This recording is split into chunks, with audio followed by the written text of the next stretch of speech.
Nanghihinayang ang mga residente sa mga puno sa Quirino Avenue sa Maynila na pinutol para bigyang daan ang gagawing expressway.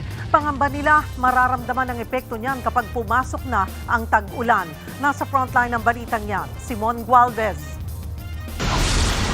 Malilim, presko at kulay luntian ng tanawin. Ganito ang itsura noon sa bahagi ng Quirino Avenue sa Maynila dahil sa dami ng mga puno sa paligid. Pero ngayon, ito na ang makikita. Mga putol na bahagi ng puno at nagkalat na troso.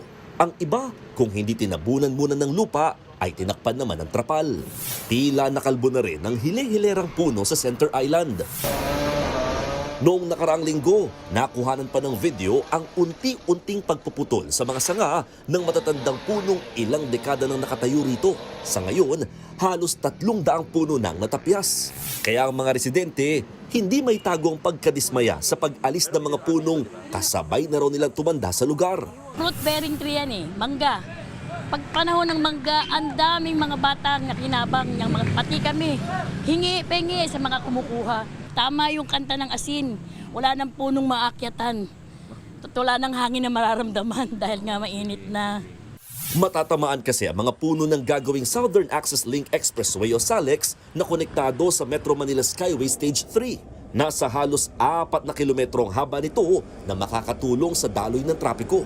Ang polisiya po natin sa DNR is hanggat maaari po wala po mapuputol na puno. But in rare cases or in situations na kailangan po talaga na for safety reasons or yung trees will be affected by development, including po nito the national government project po.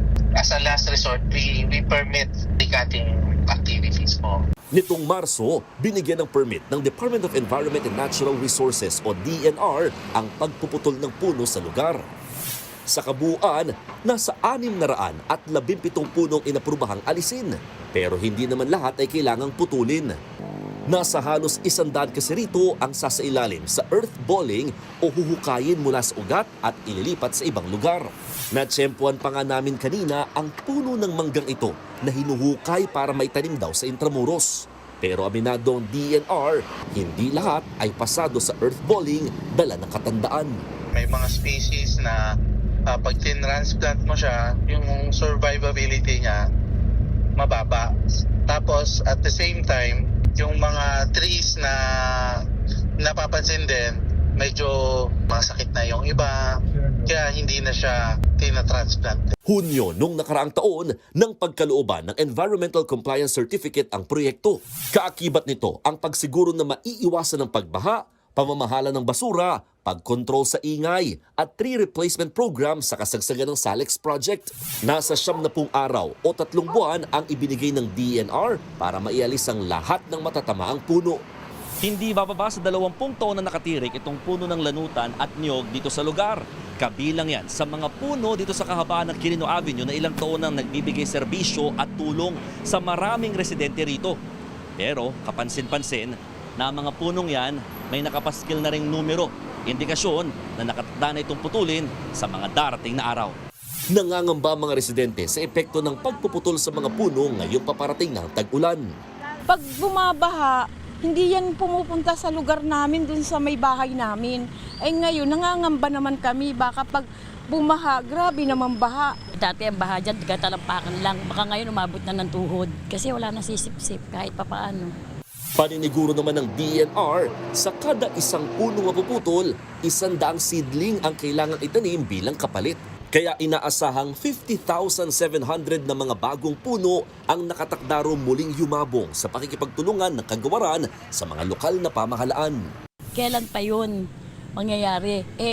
Ang mga bata ngayon, mga ilang taon na. Baka hindi lang silang makaabot. Ang makakaabot yung inanak pa ng inanak, ng inapo pa nila. Matagal pa yun. Saan pa po itatanim yun kung puro instruktura na tayo dito sa Manila? Ang commitment po sa atin dito is not only na itatanim lang ito, kasama po rito yung obligasyon na pangangalagaan at ensure yung survival po nitong mga seedlings po na ito.